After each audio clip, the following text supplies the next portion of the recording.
In 1897, the Fenmore Academy for Young Ladies in Milwaukee claimed to shape Wisconsin's finest daughters, but behind its Victorian facade, children vanished without explanation. The red brick building still stands on Prospect Avenue, its Gothic windows now boarded shut, ivy crawling across what locals call the Death House. For 73 years, the Fenmore Academy operated as Milwaukee's most prestigious finishing school, where wealthy families sent their daughters to learn proper etiquette, French conversation, and the refined arts of high society. But in the basement archives of the Milwaukee County Historical Society, yellowed police reports tell a different story, one of systematic cruelty, unexplained disappearances, and a family whose charitable reputation masked generations of unspeakable acts. The Fenmore name once graced hospital wings and library dedications across Wisconsin. Today it exists only in whispered warnings and the fading memories of those who survived to tell the truth. The institution's reputation. The Fenmore Academy for Young Ladies opened its doors in September 1897, the crowning achievement of Cornelius Fenmore's vision for educating Milwaukee's elite daughters. The four-story Victorian mansion on Prospect Avenue, with its distinctive turrets and stained-glass windows, represented everything respectable society valued: tradition, refinement, and moral instruction. Cornelius, a railroad baron who had accumulated vast wealth through Wisconsin's lumber boom, established the academy as a monument to his late wife's memory and his family's commitment to philanthropic excellence. The academy's reputation grew swiftly throughout the Great Lakes region. Parents from Chicago, Detroit, and Minneapolis competed for the limited enrollment spots, eager to secure their daughters' futures in Milwaukee's most exclusive educational institution. The Fenmore family had carefully cultivated an image of moral authority that extended far beyond education. Cornelius served on the boards of 3 hospitals, funded the construction of 2 churches, and personally donated the land for what became Fenmore Park in Milwaukee's fashionable East Side. His younger brother, Theodore, held the position of headmaster at the academy, while maintaining his role as a respected physician who treated Milwaukee's wealthiest families without charge. The academy's curriculum combined traditional academic subjects with intensive character development programs that promised to transform young women into paragons of virtue. Students studied Latin, French, literature, and mathematics, but equal emphasis was placed on deportment, religious instruction, and what the Fenmore Catalogue described as moral fortification against the corrupting influences of modern society. The daily schedule began at 5 in the morning, with mandatory chapel service, followed by breakfast taken in complete silence, then 6 hours of academic instruction interspersed with periods of reflective meditation. Evenings were devoted to supervised correspondence with family members, embroidery or music practice, and additional religious study before lights out at 9 o'clock sharp. Parents received detailed monthly reports praising their daughters' progress toward becoming worthy representatives of American womanhood. The Fenmore Academy's graduates consistently secured advantageous marriages to prominent businessmen, politicians, and religious leaders throughout the Midwest. Society pages regularly featured glowing accounts of former students who credited their success to the academy's rigorous training in moral discipline and social graces. Milwaukee's newspapers published annual articles celebrating the institution's contribution to the city's cultural refinement, often featuring photographs of Theodore Fenmore surrounded by his well-groomed students in the academy's famous Rose Garden. The Fenmore family's influence extended deep into Milwaukee's power structure through carefully maintained relationships with city officials, police commissioners, and judicial authorities. Cornelius regularly hosted elaborate dinner parties where Milwaukee's elite gathered to discuss civic improvements and charitable initiatives. Theodore's medical practice provided him with intimate knowledge of the city's most influential families, information that proved invaluable in securing political support for the academy's expansion plans. By 1905, the Fenmore Academy occupied 3 adjacent buildings on Prospect Avenue, accommodating nearly 200 students from across the United States and Canada. The Academy's financial success allowed the Fenmore family to establish additional philanthropic enterprises that further enhanced their reputation. The Fenmore Foundation funded scholarships for deserving young women, supported various religious missions, and provided emergency assistance to families affected by industrial accidents.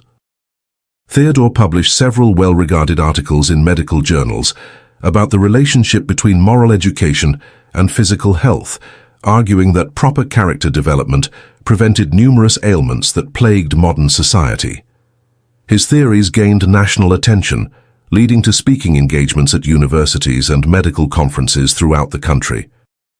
Local newspapers consistently portrayed the Fenmore Academy as a beacon of moral excellence in an increasingly corrupt world.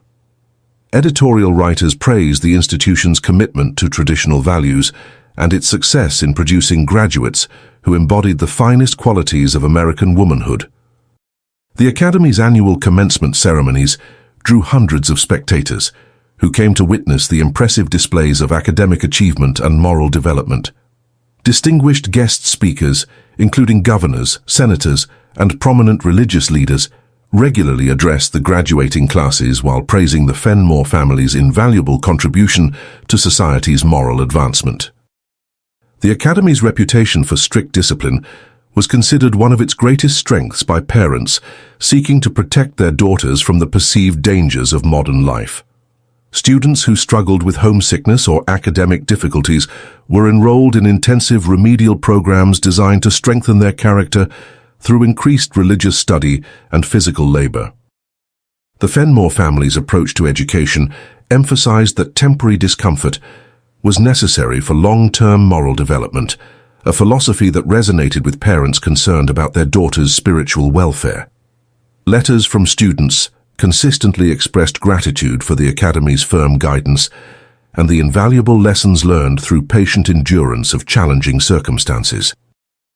The institution's success attracted attention from educational reformers and religious leaders who viewed the Fenmore Academy as a model for moral instruction. Visitors from across the country toured the facilities, observing classroom instruction and interviewing faculty members about their innovative teaching methods. The Academy's library contained an extensive collection of religious texts and moral philosophy works that students were required to study as part of their character development program. Theodore frequently delivered lectures to visiting educators about the importance of combining intellectual instruction with intensive moral training to produce truly educated young women.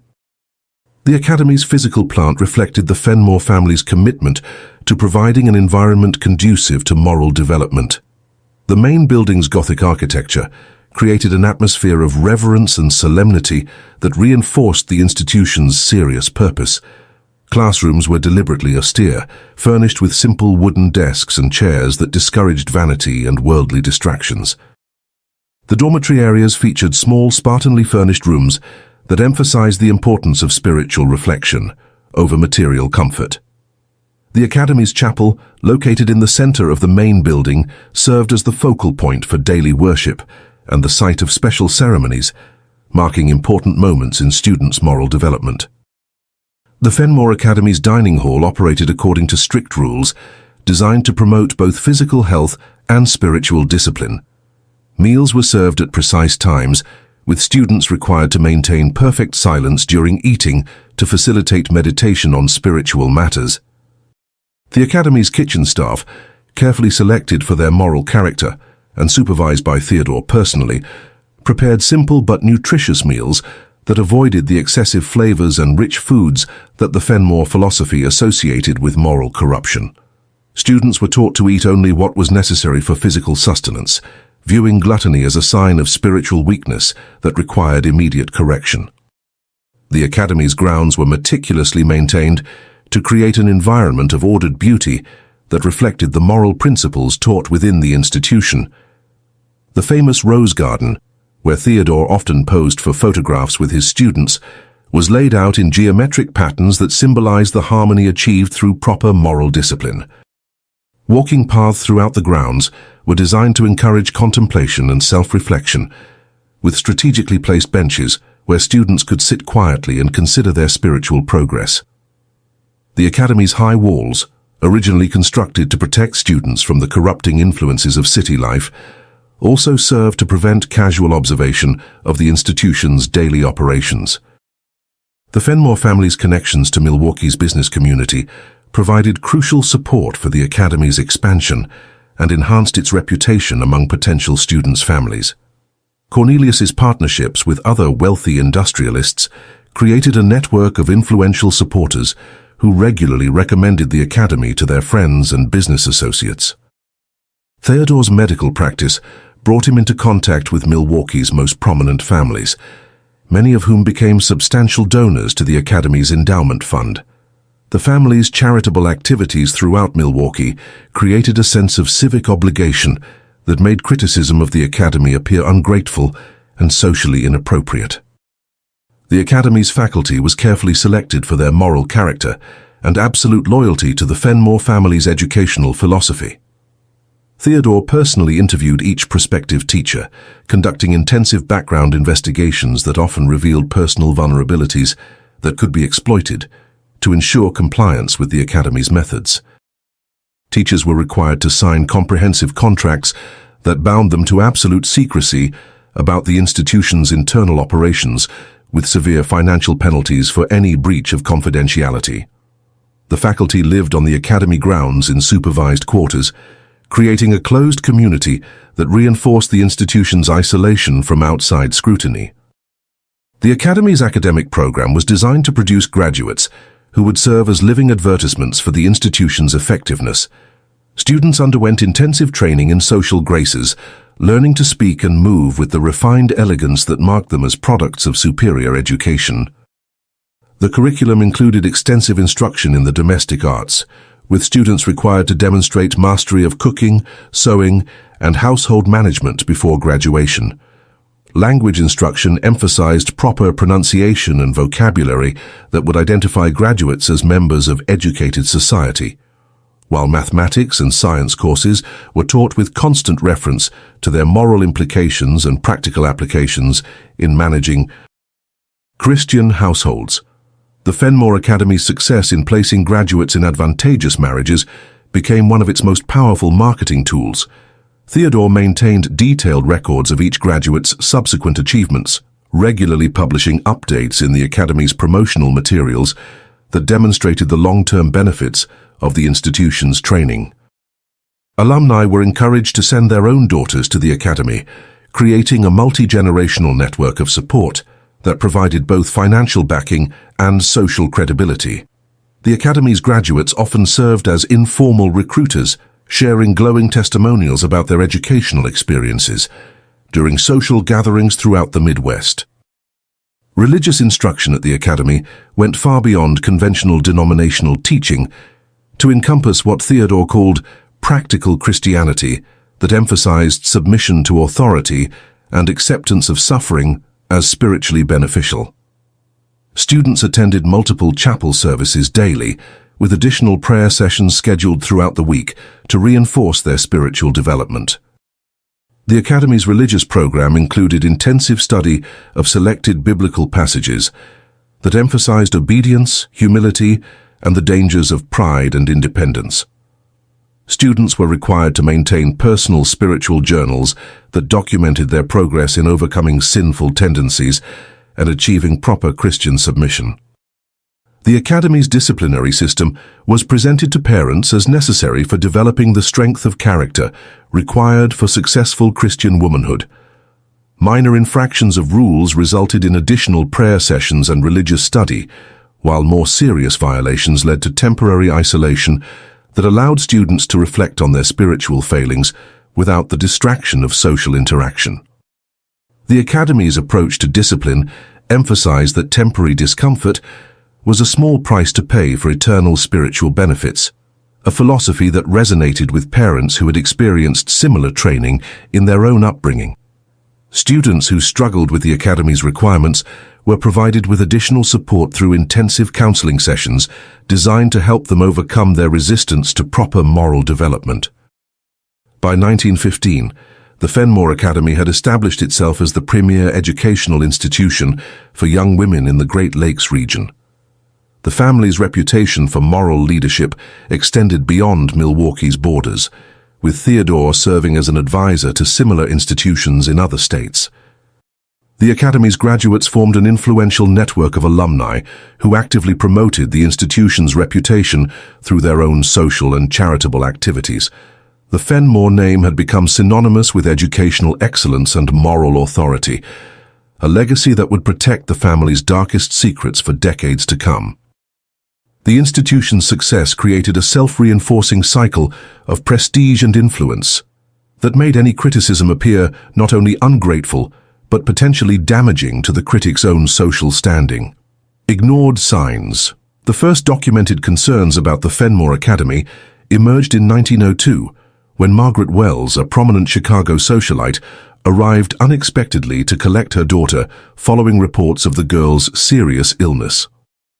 She found 15-year-old Catherine pale, underweight, and displaying unusual behavioral changes that included an extreme reluctance to discuss her academy experiences.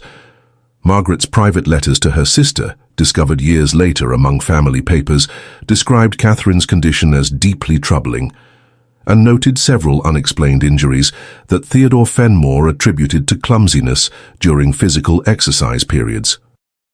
Catherine Wells had been enrolled at the academy for 18 months when her mother's unexpected visit revealed the extent of her deterioration.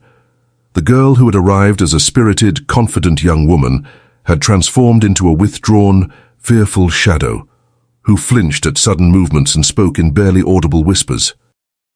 Margaret's attempts to discuss Catherine's experiences met with evasive responses and sudden fits of trembling that Theodore dismissed as temporary nervousness common among students adjusting to family reunification.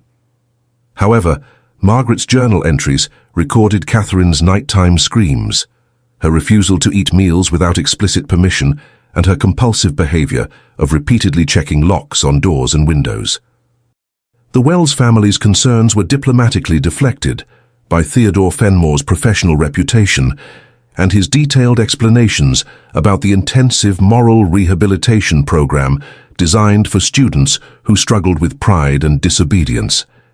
He provided Margaret with extensively documented case studies demonstrating how similar behavioral modifications had successfully transformed other challenging students into model young women. Theodore's medical credentials lent authority to his assurances that Catherine's condition represented normal, if difficult, progress towards spiritual maturity. The family's desire to avoid scandal ultimately led to their acceptance of Theodore's recommendations for continued treatment through a modified home program that included regular consultations with approved physicians. Margaret Wells's detailed correspondence with her sister provides disturbing insights into Catherine's condition during the months following her withdrawal from the academy. The girl exhibited severe anxiety responses to seemingly innocent stimuli, including an inability to tolerate closed doors, extreme reactions to unexpected touches, and persistent insomnia that left her exhausted and disoriented. Catherine's appetite remained severely diminished, with the girl requiring constant encouragement to consume even small amounts of food. Most troubling to Margaret was Catherine's complete inability to make decisions without explicit permission, a behavior pattern that suggested systematic conditioning rather than temporary adjustment difficulties. Catherine's medical examination by the Wells family physician revealed physical evidence that contradicted Theodore's explanations about accidents during exercise periods. The doctor noted unusual scarring patterns on Catherine's back and arms that appeared consistent with deliberate infliction rather than accidental injury. Catherine's extreme reaction to the physical examination, including violent trembling and incoherent pleas for forgiveness, suggested traumatic experiences that went far beyond normal disciplinary procedures. The physician's private communication to Margaret expressed serious concerns about the nature of Catherine's academy experiences and recommended immediate consultation with specialists in nervous disorders. Similar patterns of parental concern, followed by official reassurance, occurred with increasing frequency throughout the academy's first decade. The Hoffman family of Detroit withdrew their twin daughters after the girls developed identical nervous conditions that included hair loss, chronic insomnia, and an inability to tolerate physical contact. The Coleman family of Minneapolis removed their daughter following a series of letters describing disciplinary procedures that seemed excessive even by the Academy's strict standards. Each family's concerns were individually addressed by Theodore through detailed medical explanations and persuasive arguments about the temporary nature of intensive moral correction. The Hoffman twins' case provided particularly disturbing evidence of systematic abuse that was carefully disguised as medical treatment. Both girls had developed unusual skin conditions that Theodore attributed to nervous disorders common among students undergoing intensive moral training. However, the girls' symptoms included distinctive patterns of hair loss and skin discoloration that their family physician recognized as consistent with exposure to certain chemical substances. The twins exhibited identical behavioral patterns, including compulsive hand-washing, extreme sensitivity to loud noises, and an inability to sleep without checking their surroundings repeatedly for potential threats. Dr. Charles Baker, the Hoffman family's physician, conducted extensive examinations of both girls and documented his findings in a confidential report that was later discovered among his personal papers. The report noted evidence of systematic physical abuse, including healed fractures that had not been properly treated, chronic malnutrition despite the Academy's reputation for excellent meals, and psychological symptoms consistent with prolonged trauma. Dr. Baker's attempts to discuss his findings with Theodore Fenmore were met with detailed explanations about the unique challenges of treating students with severe moral deficiencies, explanations that relied heavily on Theodore's medical credentials and his reputation for innovative educational methods. The pattern of student withdrawals might have attracted greater attention if not for the Fenmore family's systematic approach to managing information flow. Theodore maintained detailed files on each student's family background, including financial circumstances, social connections, and potential vulnerabilities that could be exploited if necessary. Parents who expressed serious concerns found themselves facing subtle pressures related to their business interests, social standing, or personal secrets that somehow came to light during conversations with Theodore. The Academy's network of influential supporters consistently vouched for the institution's reputation, while casting doubt on the credibility of complainants who were portrayed as overprotective parents, unable to appreciate the rigorous demands of proper moral education. The Academy's practice of requiring extensive medical and psychological evaluations before admission provided Theodore with detailed information about each student's vulnerabilities and family circumstances. These evaluations, ostensibly designed to ensure that the Academy could provide appropriate care for each student, actually served as intelligence-gathering operations that identified potential sources of resistance to the Academy's methods.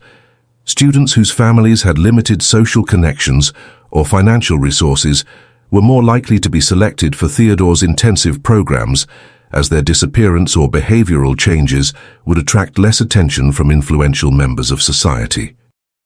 Local authorities received occasional reports about unusual activities at the Academy, but these complaints were invariably dismissed due to the Fenmore family's sterling reputation and their extensive connections throughout Milwaukee's power structure.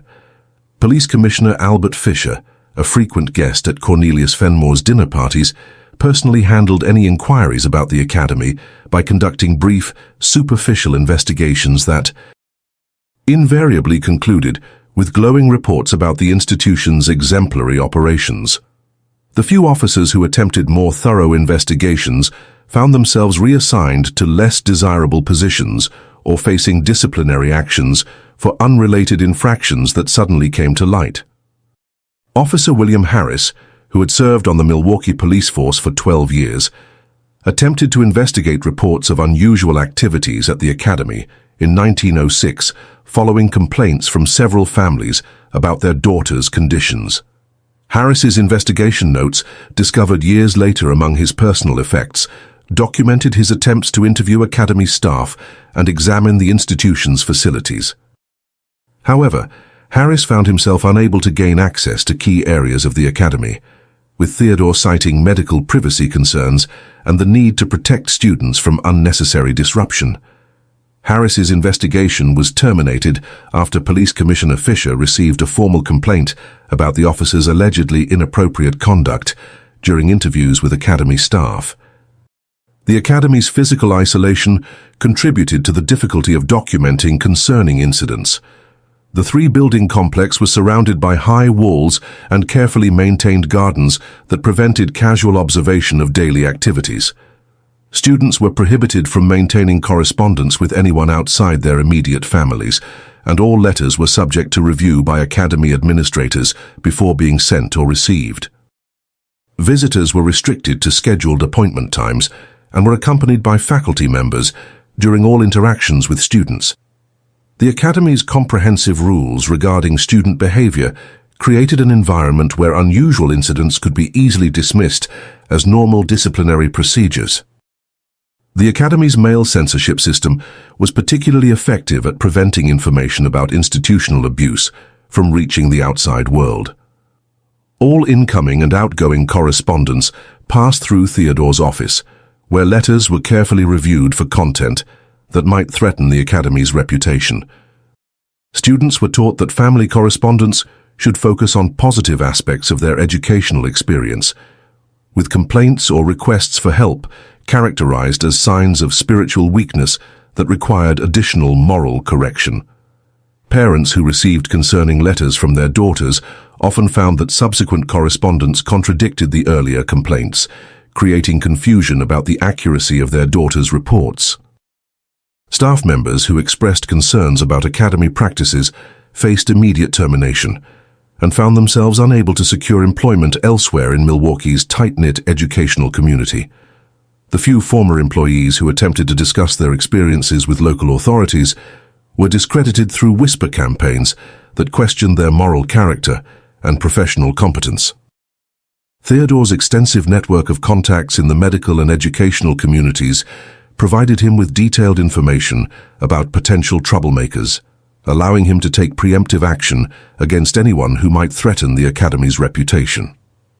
Miss Helen Brooks, who served as a dormitory supervisor from 1904 to 1906, attempted to report her concerns about student welfare to Milwaukee's Board of Education after witnessing what she described as systematic abuse disguised as religious discipline. Brooks's written statement, preserved among the personal papers of Board Chairman Robert Anderson, detailed her observations of students being subjected to prolonged isolation, irregular feeding schedules, and physical punishments that went far beyond accepted disciplinary methods. Brooks's allegations were dismissed after Theodore provided the board with evidence of her alleged drinking problem and questionable moral character, evidence that Brooks insisted had been fabricated specifically to discredit her testimony. The pattern of ignored warning signs extended beyond individual family complaints to include broader indicators of institutional dysfunction. The Academy's unusually high student turnover rate was explained as evidence of the institution's rigorous standards, rather than a potential sign of systemic problems. The frequency of student illnesses requiring extended treatment was attributed to the moral stress experienced by young women undergoing intensive character development. The Academy's practice of isolating students from their families during critical periods was presented as necessary for breaking unhealthy emotional dependencies that interfered with proper moral growth. Milwaukee's religious community, which might have been expected to scrutinize an institution claiming moral authority, instead provided unwavering support for the Academy's mission. Theodore's regular donations to various churches and his participation in charitable activities created a network of religious leaders who actively defended the Academy against criticism. The few ministers who received concerning reports from their parishioners were convinced to withhold judgment pending further investigations that were consistently postponed due to the Academy's cooperative attitude and the complexity of evaluating educational institutions. Reverend James Franklin of St. Mark's Episcopal Church documented his growing concerns about the academy in his private journal, entries that were discovered after his death in 1918. Franklin had received reports from several parishioners about their daughter's disturbing behavioral changes following enrollment at the academy.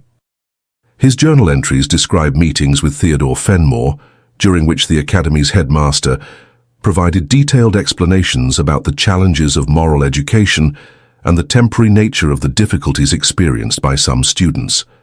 Franklin's initial skepticism was gradually overcome by Theodore's persuasive arguments and his reputation for medical expertise, leading the minister to discourage his parishioners from pursuing their complaints.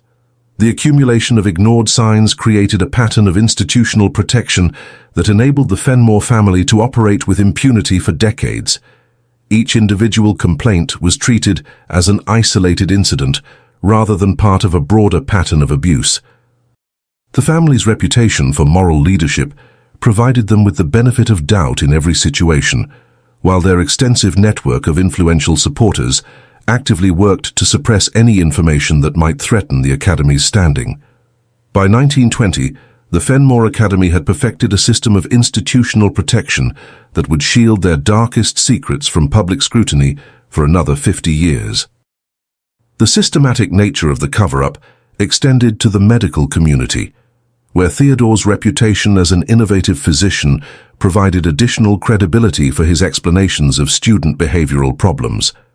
Medical colleagues who might have questioned the unusual patterns of injuries and psychological symptoms among academy students were convinced by Theodore's detailed presentations about the unique challenges of treating adolescent girls with severe moral deficiencies. Theodore's published research on the relationship between moral education and physical health provided a scientific framework that legitimized even the most disturbing aspects of the Academy's program, creating an intellectual foundation for systematic abuse that would influence educational practices for decades to come. Horror uncovered. The truth about the Fenmore Academy began to emerge in 1947 when construction workers renovating the basement of the main building discovered a hidden room containing meticulous records of what Theodore Fenmore called his moral correction experiments. The documents, written in Theodore's precise handwriting, detailed systematic procedures for breaking the will of students who displayed incorrigible, prideful tendencies. The discovery occurred during routine electrical work, when a worker noticed that the basement's dimensions didn't match the building's upper floors, leading to the identification of a concealed door behind a false wall. The hidden room contained filing cabinets filled with individual case studies, documenting Theodore's methods for what he termed complete moral reconstruction. Each file included detailed physical descriptions of students, psychological assessments of their moral deficiencies, and step-by-step records of the procedures used to achieve spiritual submission. The documents revealed that Theodore had developed an elaborate system of physical and psychological torture, disguised as religious discipline, with each method carefully designed to leave minimal physical evidence while maximizing psychological impact. Construction foreman Joseph Carter, who first noticed the dimensional discrepancy in the basement, later testified that the hidden room appeared to have been deliberately concealed for decades. The false wall was constructed with unusual care, using materials that matched the surrounding basement structure perfectly. Carter's team required several hours of careful work to remove the concealment without damaging the contents of the hidden chamber. The room itself was approximately 12 feet by 15 feet, with no windows and only a single entrance that had been sealed behind the false wall. The hidden chamber contained 4 large filing cabinets, each organized according to Theodore's systematic approach to documenting his experimental procedures. The first cabinet contained intake files for students selected for intensive moral correction, including detailed psychological profiles and assessments of their spiritual deficiencies. The second cabinet held daily progress reports, documenting each student's response to various corrective procedures, with meticulous notes about the effectiveness of different techniques. The third cabinet contained Theodore's theoretical writings about moral education, including his justifications for the extreme methods employed in his program. The fourth cabinet held what Theodore referred to as completion files, documenting the final stages of students' experiences in the program. Anna Gilbert, who had been enrolled at the academy from 1903 to 1905, provided the first detailed testimony about the true nature of the institution's moral correction programs. Her statement, recorded by Milwaukee police detective Raymond Elliott, described a systematic process of isolation, starvation, and psychological manipulation that began with students being confined to small basement cells that Theodore referred to as meditation chambers. Students selected for intensive moral correction were removed from regular classes and subjected to daily sessions that Theodore conducted personally in the academy's basement facilities. Anna's testimony revealed that the selection process for Theodore's program followed specific criteria designed to identify students who would be unlikely to resist effectively or attract outside attention if they disappeared. Students from distant locations, those with limited family connections, or girls whose parents had experienced financial difficulties were most likely to be chosen for intensive correction.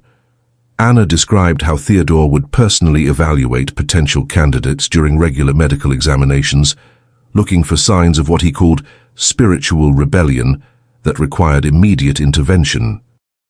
The basement area had been specially modified to accommodate Theodore's experiments in what he believed was scientific moral education. Individual cells, measuring approximately 4 feet by 6 feet, contained only a wooden bench and a small bucket. Students were confined to these spaces for periods ranging from several days to several weeks, depending on their progress toward what Theodore considered appropriate spiritual submission. The cells were deliberately kept at uncomfortable temperatures, and food was provided irregularly as part of what Theodore described as appetite discipline, designed to focus students' attention on spiritual rather than physical needs. Anna's detailed description of the basement facilities revealed the extent of Theodore's planning and the systematic nature of his abuse. The basement had been divided into distinct areas, each serving a specific function in Theodore's program. The cell block contained 8 individual confinement chambers, each equipped with basic ventilation, but no heating or cooling systems. The central area housed Theodore's office, where he conducted interviews and maintained his detailed records. A separate room contained medical equipment that Theodore claimed was necessary for monitoring students' health during intensive correction procedures. Theodore's records revealed his belief that complete moral transformation required the systematic destruction of what he termed prideful independence through carefully calibrated physical and psychological pressure. Students underwent daily confession sessions, where Theodore employed various techniques to extract admissions of moral failing and expressions of gratitude for the opportunity to achieve spiritual purification.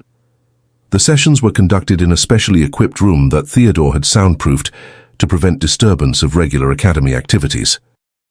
The confession room represented the most sophisticated aspect of Theodore's experimental program. The chamber was designed to create maximum psychological pressure through environmental manipulation and sensory deprivation. The walls were painted black and covered with religious texts that emphasized themes of submission and suffering. The room contained no furniture except for a single chair placed in the center, where students were required to sit for hours while Theodore conducted his interrogations. Bright lights positioned around the room created a disorienting environment that made it difficult for students to focus on anything except Theodore's voice. Theodore's interrogation techniques, as documented in his files, combined elements of religious confession with systematic psychological manipulation designed to break down students' resistance to his authority. Students were required to confess to sins they had never committed, acknowledge moral deficiencies they did not possess, and express gratitude for punishment they had not deserved. The sessions continued until students demonstrated what Theodore considered appropriate levels of submission, often requiring multiple days of continuous interrogation with minimal breaks for food or rest. The confession room contained an array of devices that Theodore described as aids to spiritual reflection. Students were required to maintain uncomfortable physical positions for extended periods while reciting prayers and acknowledging their moral deficiencies.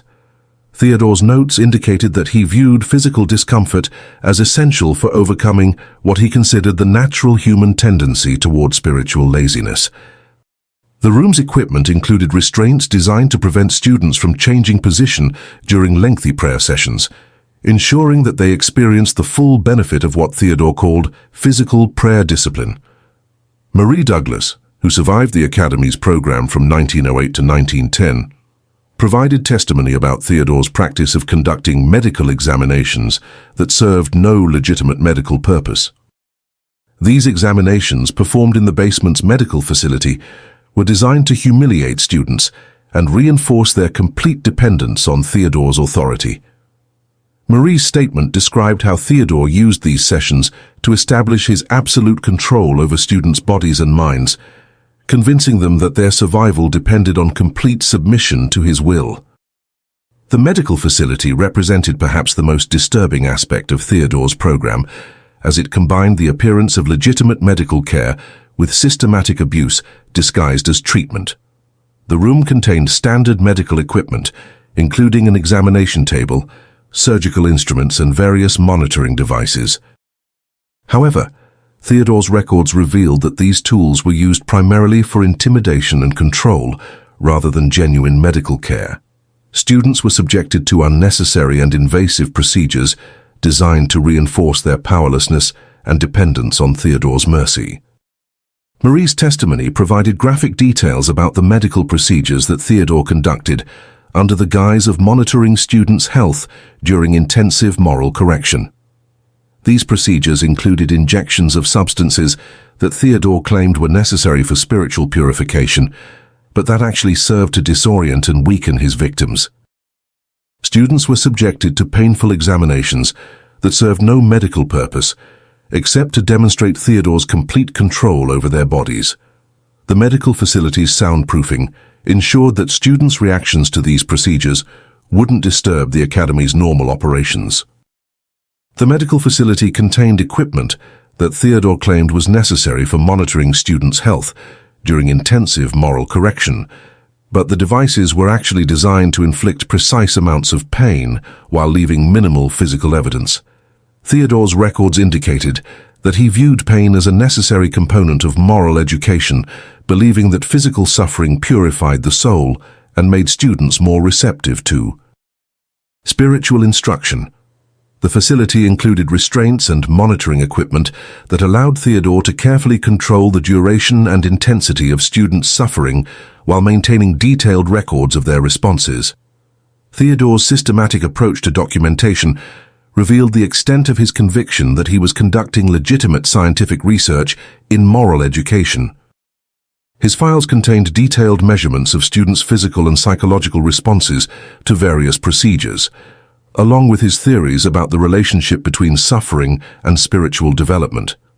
The records indicated that Theodore believed he was pioneering revolutionary methods for moral education that would eventually be recognized as major contributions to human knowledge. The discovery of the hidden room also revealed the fate of students who had officially been reported as running away from the Academy. The basement contained several sealed alcoves that construction workers initially assumed were unused storage spaces. However, closer examination revealed that these spaces contained human remains, along with personal effects belonging to students who had supposedly left the Academy to return to their families. Theodore's records indicated that these students had died during intensive moral correction procedures, deaths that he attributed to their spiritual weakness rather than his methods. The sealed alcoves represented Theodore's solution to the problem of students who died during his experimental procedures. Each alcove was carefully constructed to prevent decomposition odors from escaping, with the remains wrapped in materials that would preserve them indefinitely. Theodore's files contained detailed records of each death, including his analysis of the factors that had contributed to what he termed spiritual failure. The remains were accompanied by personal effects that Theodore had collected as what he called moral artifacts, representing the consequences of resistance to proper spiritual authority. The physical evidence contradicted decades of official reports about the Academy's safety record and student welfare. Theodore's files contained detailed accounts of at least 17 student deaths that had been concealed through falsified records and forged correspondence with families. The Academy's practice of conducting all communications through Theodore's office had enabled him to maintain the fiction that these students had completed their education and returned home, when in reality they had died during his experimental procedures. The correspondence files revealed the sophisticated nature of Theodore's deception regarding student deaths. Theodore had maintained detailed knowledge of each student's family circumstances, allowing him to forge letters that contained personal information that would convince parents their daughters were alive and well. The forged correspondence continued for years after students' deaths, creating elaborate fictional accounts of their lives after leaving the Academy. Theodore's files contained draft versions of hundreds of fake letters, each carefully crafted to maintain the illusion that the students were thriving in their post-academy lives. The most disturbing discovery was Theodore's detailed planning for expanding his experimental program to include younger students. His files contained extensive research into child psychology and proposals for establishing a preparatory school that would allow him to begin moral correction procedures with students as young as 8 years old. The documents revealed Theodore's belief that earlier intervention would produce more complete moral transformation, and his frustration with the limitations imposed by working with older students who had already developed what he considered dangerous independence. Theodore's expansion plans included detailed architectural drawings for a new facility that would accommodate his program for younger children. The proposed building included specialized chambers designed for different age groups, with smaller confinement spaces for younger children and modified equipment appropriate for their size and developmental stage. Theodore's research files contained extensive studies of child psychology texts and medical journals, demonstrating his systematic approach to developing age-appropriate torture techniques that would be effective without causing immediate death. The evidence discovered in the basement represented only a fraction of the Academy's hidden activities. Theodore's records indicated that he had maintained similar facilities in the Academy's other buildings, and that his experimental program had involved dozens of staff members who had been sworn to secrecy about the institution's true methods. The systematic nature of the operation suggested that the abuse had been occurring continuously for decades, with new victims being selected regularly from the Academy's general student population. The scope of Theodore's program extended beyond the basement facilities to include a network of collaborators throughout the Academy who assisted in identifying suitable victims and maintaining the secrecy necessary for the program's continuation. Staff members were carefully vetted for their willingness to participate in what Theodore presented as cutting-edge research in moral education. Those who expressed doubts or concerns were either convinced through Theodore's persuasive arguments about the scientific value of his work or eliminated through dismissal and character assassination that prevented them from finding employment elsewhere. Legacy and silence. The discovery of Theodore Fenmore's hidden chamber in 1947 triggered a brief period of intense scrutiny that was quickly suppressed through the coordinated efforts of Milwaukee's most powerful families.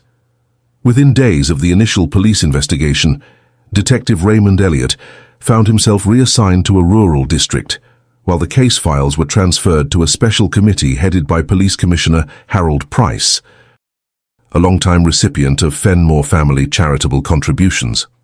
The committee's investigation concluded that the basement room contained historical artifacts from the building's previous owners, and that Theodore Fenmore's documents represented academic research rather than evidence of criminal activity. The suppression of the investigation involved systematic intimidation of witnesses and the destruction of physical evidence that required coordination among multiple agencies and institutions throughout Milwaukee. The construction workers who had discovered the hidden room were offered substantial financial compensation in exchange for signing confidentiality agreements that prohibited them from discussing their findings with anyone outside the official investigation. Joseph Carter, the construction foreman who had first noticed the basement's dimensional discrepancy, received a promotion to supervisor of city construction projects, along with a significant salary increase that ensured his continued silence about the discovery. Police Commissioner Harold Price assembled a special investigative committee that included representatives from the District Attorney's Office, the Medical Examiner's Department, and the city's legal counsel. The committee was ostensibly charged with conducting a thorough investigation of the basement discoveries, but its actual purpose was to develop a strategy for minimizing the potential damage to Milwaukee's reputation and the institutions that depended on Fenmore family support. The committee's meetings, documented in minutes that were later destroyed, focused primarily on managing public perception rather than pursuing criminal charges against those responsible for the Academy's crimes. The suppression of the investigation involved systematic intimidation of witnesses and the destruction of physical evidence. Anna Gilbert and Marie Douglas, who had provided detailed testimony about their experiences at the Academy, received visits from Milwaukee police officers who advised them that pursuing false accusations against respected citizens could result in charges of criminal libel. Both women were offered substantial financial settlements in exchange for signed statements, retracting their previous testimony and acknowledging that their traumatic experiences had been the result of mental illness rather than institutional abuse. Anna Gilbert's subsequent treatment demonstrated the lengths to which Milwaukee's authorities would go to silence potential witnesses. After initially refusing the financial settlement and insisting on pursuing her testimony, Anna found herself facing a series of personal and professional difficulties that effectively destroyed her ability to speaking about her Academy experiences. Her employment as a secretary was terminated due to what her supervisor described as reliability issues, and her landlord received anonymous reports about her alleged moral character that resulted in her eviction from her apartment. Anna's attempts to find new employment were frustrated by negative references that appeared to follow her throughout Milwaukee's business community. Marie Douglas faced similar pressure, but initially proved more resistant to intimidation than Anna Gilbert. Marie had married into a prominent Milwaukee family and possessed social connections that provided some protection from the direct economic pressure applied to other witnesses.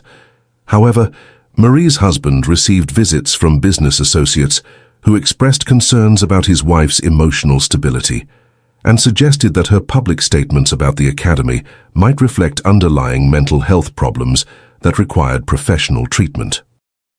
The cumulative pressure from her husband's social and business circles eventually convinced Marie to accept a financial settlement and withdraw her testimony. The basement room was quickly sealed and filled with concrete during structural renovations that were completed before any independent investigators could examine the evidence. The construction work was performed by a company owned by Walter Green, a business partner of Cornelius Fenmore's son, who had inherited control of the family's various enterprises following his father's death in 1943. The sealed room's existence was removed from all building records, and the basement's floor plan was modified to eliminate any evidence of the hidden space. The concrete filling of the basement chamber was conducted under tight security, with police officers posted around the Academy to prevent unauthorized access during the construction work. The process required several days to complete, during which time the building was declared unsafe for public access due to alleged structural concerns. Walter Green's construction crew worked in shifts around the clock to ensure that the chamber was completely filled and sealed before any court orders could be obtained to preserve the evidence. The crew members were required to sign confidentiality agreements similar to those imposed on the original discovery team. Theodore Fenmore's personal papers were removed from the Academy by family members who claimed they were protecting sensitive medical records from public scrutiny. The documents were reportedly destroyed in a fire at the family's estate, though several former staff members later claimed that the papers had been transferred to a secure storage facility controlled by the family's legal representatives. The official investigation concluded that no evidence existed to support claims of institutional abuse, and that the Academy's reputation for moral excellence remained intact. The removal of Theodore's papers was conducted systematically over several nights, with family members and trusted associates working to identify and collect all documents that might support criminal charges or civil lawsuits against the Academy. The operation was coordinated by the family's legal counsel, who had extensive experience in managing sensitive situations that threatened wealthy clients' reputations. Documents were sorted into categories based on their potential to cause legal or public relations problems, with the most damaging materials transported to secure locations outside Wisconsin's jurisdiction. The few survivors who continued to speak about their experiences found themselves facing legal challenges that effectively silenced their testimony. Evelyn Clark, who had survived the Academy's program from 1905 to 1907, was committed to a state mental institution after she attempted to contact newspaper reporters about Theodore's experiments. Her family received a medical opinion from Dr. Eugene Hoffman, Theodore's former colleague, stating that Evelyn's claims represented symptoms of a severe mental disorder that required immediate treatment. She remained institutionalized until her death in 1963, never again speaking publicly about her experiences at the Academy. Evelyn Clark's commitment proceedings demonstrated the medical community's willingness to participate in silencing Academy survivors through psychiatric institutionalization. Dr. Eugene Hoffman's evaluation of Evelyn was conducted without proper examination protocols and relied heavily on testimony from Academy staff about her alleged mental instability during her student years. The commitment hearing was held without adequate legal representation for Evelyn, who was deemed incompetent to participate in her own defense due to her supposed mental condition. The proceedings were expedited through the court system with unusual speed, preventing any thorough review of the evidence or consideration of alternative explanations for Evelyn's behavior. The Fenmore Academy continued operating until 1970, when declining enrollment and changing educational preferences led to its closure. The building was sold to a private developer who converted it into luxury condominiums, with the basement area sealed and forgotten. The Academy's official records were donated to the Milwaukee County Historical Society, where they remain available to researchers who find only glowing accounts of the institution's contributions to moral education. The Society's archives contain no references to the 1947 investigation or the subsequent suppression of evidence. The Academy's continued operation for more than 20 years after the discovery of the basement chamber demonstrated the effectiveness of the cover-up and the extent of institutional protection available to the Fenmore family. The Academy's enrollment actually increased during the 1950s, as the brief controversy surrounding the basement discovery was successfully portrayed as an attack on traditional educational values by critics who opposed rigorous moral instruction. Parents who had been considering the Academy for their daughters were reassured by testimonials from influential supporters who vouched for the institution's continued excellence and moral authority. The Fenmore family's reputation for philanthropy and moral leadership survived the brief scandal through a carefully orchestrated public relations campaign that emphasized their decades of charitable service to Milwaukee's community. Theodore's death in 1952 was marked by elaborate funeral services attended by hundreds of prominent citizens who praised his contributions to education and medicine. The family established the Theodore Fenmore Foundation for Educational Excellence, which continues to provide scholarships to deserving students throughout Wisconsin. Theodore's funeral represented a masterpiece of public relations management that transformed a suspected criminal into a martyred educator whose reputation had been unfairly attacked by jealous critics and mentally unstable former students. The funeral services featured speeches by prominent politicians, religious leaders, and educational reformers who praised Theodore's innovative approaches to moral education and his dedication to developing young women of character. The ceremony was extensively covered by local newspapers, which published glowing obituaries that emphasized Theodore's contributions to Milwaukee's civic and educational life, while making no mention of the 1947 investigation. Several former staff members who had attempted to expose the Academy's practices died under suspicious circumstances during the 1950s and 1960s. Ruth Palmer, who had served as a dormitory supervisor and possessed detailed knowledge of the basement facilities, was killed in an automobile accident in 1954 while traveling to meet with a journalist investigating the academy. Frances Lowe, who had worked as Theodore's medical assistant, died from what was ruled a suicide in 1958, though her family insisted she had been receiving threats about her planned testimony before a grand jury investigation. Ruth Palmer's death occurred under circumstances that raised significant questions about the official accident investigation. Palmer had contacted a Chicago journalist who specialized in educational scandals and had agreed to provide detailed testimony about her experiences at the academy. The automobile accident occurred on a rural highway between Milwaukee and Chicago, with Palmer's car apparently losing control and striking a tree at high speed.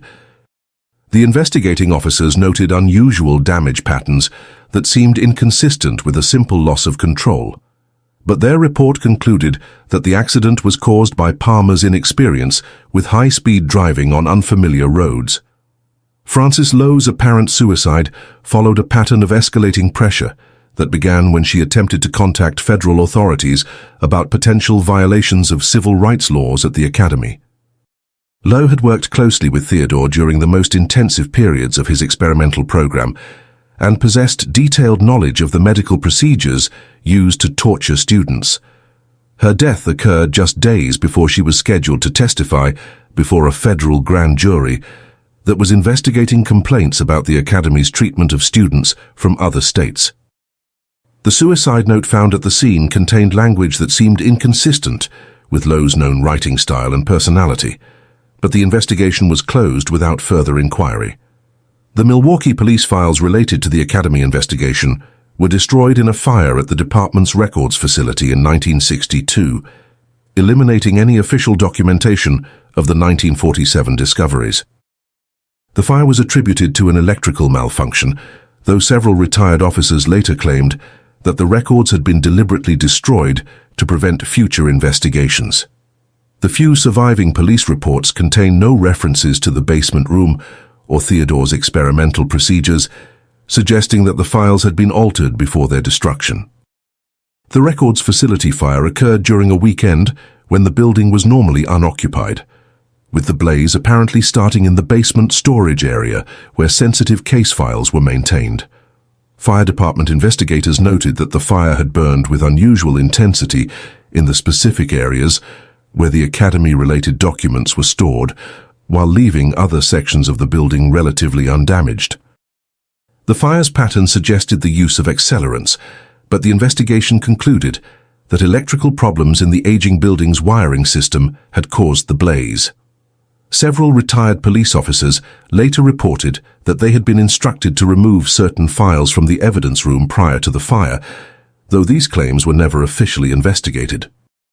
The academy's former students who survived Theodore's program were systematically tracked by private investigators hired by the Fenmore family.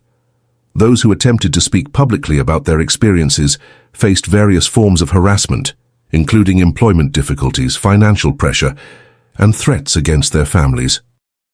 The surveillance program continued for decades, ensuring that potential witnesses remained silent about the institution's true nature. The private investigation firm responsible for tracking academy survivors was headed by former police detective Carl Bennett, who had maintained close relationships with Milwaukee law enforcement after leaving the force to establish his private practice. Bennett's firm specialized in what they termed reputation protection for wealthy clients, employing former law enforcement officers and intelligence personnel who possessed the skills necessary for comprehensive surveillance operations. The firm maintained detailed files on academy survivors, including their employment histories, family relationships, financial circumstances, and potential vulnerabilities that could be exploited to ensure their continued silence. The surveillance program employed sophisticated techniques that went far beyond simple observation to include active interference in survivors' personal and professional lives.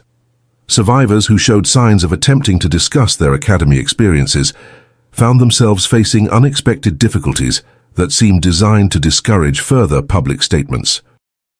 Employment opportunities disappeared due to negative references from unknown sources. Credit ratings were mysteriously damaged through false reports, and family members received anonymous threats that created additional pressure to maintain silence about the academy. Modern attempts to investigate the academy's history have been frustrated by the thorough destruction of evidence and the systematic intimidation of survivors. The Milwaukee County District Attorney's Office has twice declined to reopen the case, citing the lack of credible evidence and the death of potential witnesses. The Fenmore family's current representatives, who to manage the family's charitable foundation, have successfully blocked attempts to obtain court orders for examining the sealed basement area. The most recent attempt to reopen the academy investigation occurred in 1995, when a group of historians researching educational practices in early 20th century Wisconsin discovered references to the 1947 basement discovery in archived newspaper clippings.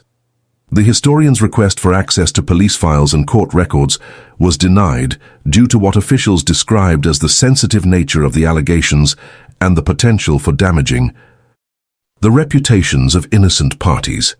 Legal challenges to these denials were unsuccessful, with courts ruling that the passage of time had eliminated any compelling public interest in reopening the investigation.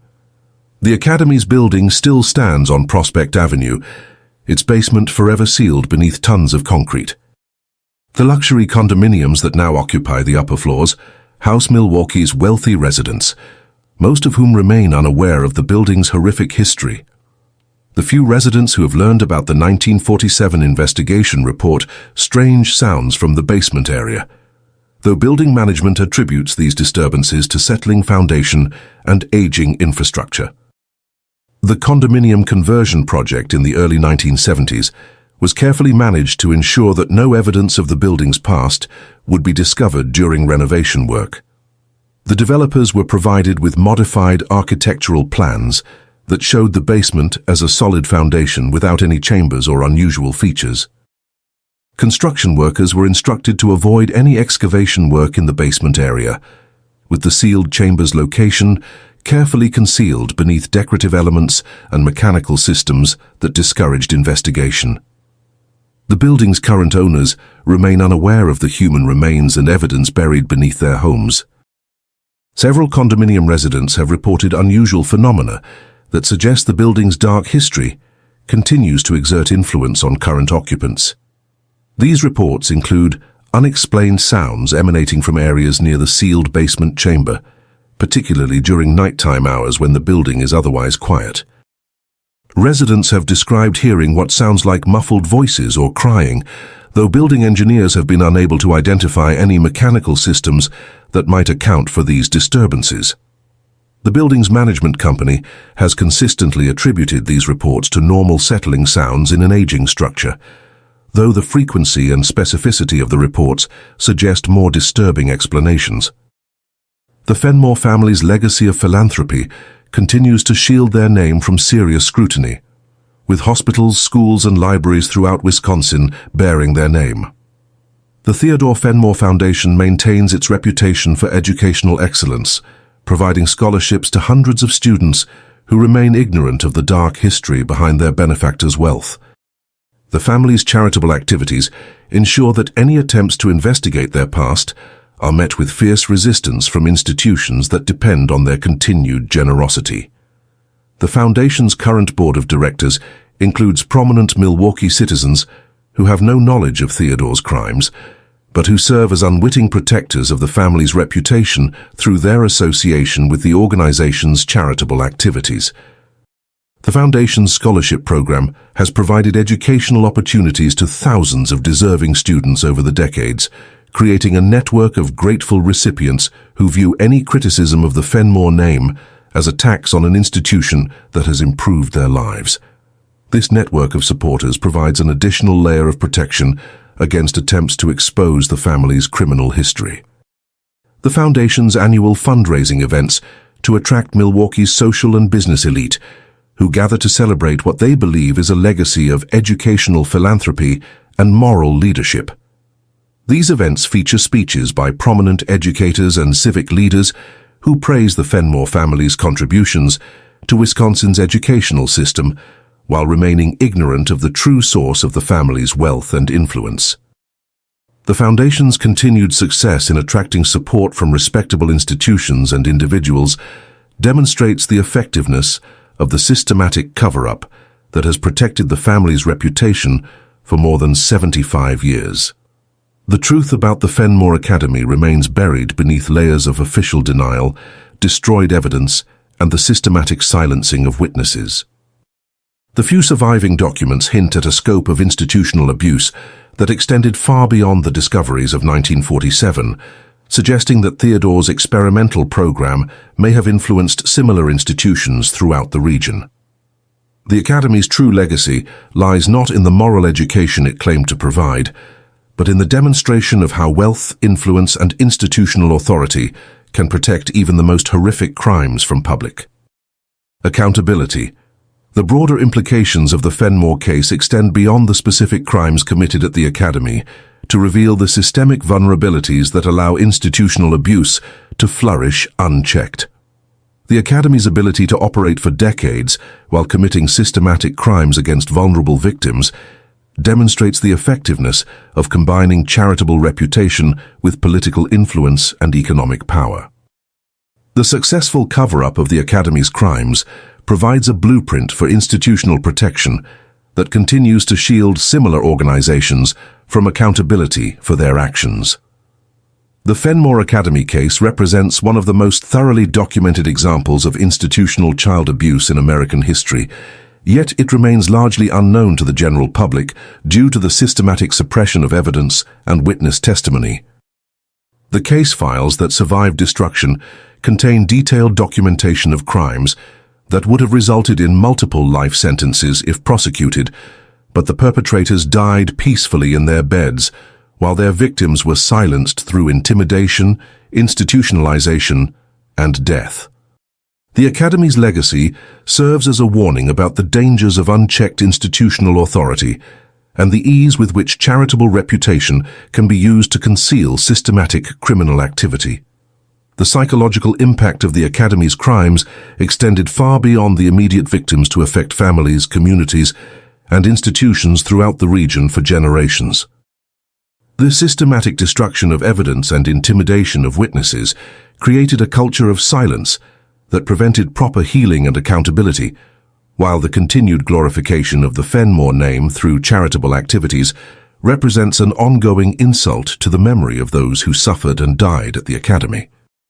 The case demonstrates how institutional crimes can be effectively erased from public memory through coordinated efforts by wealthy and powerful interests who prioritize reputation protection over justice for victims.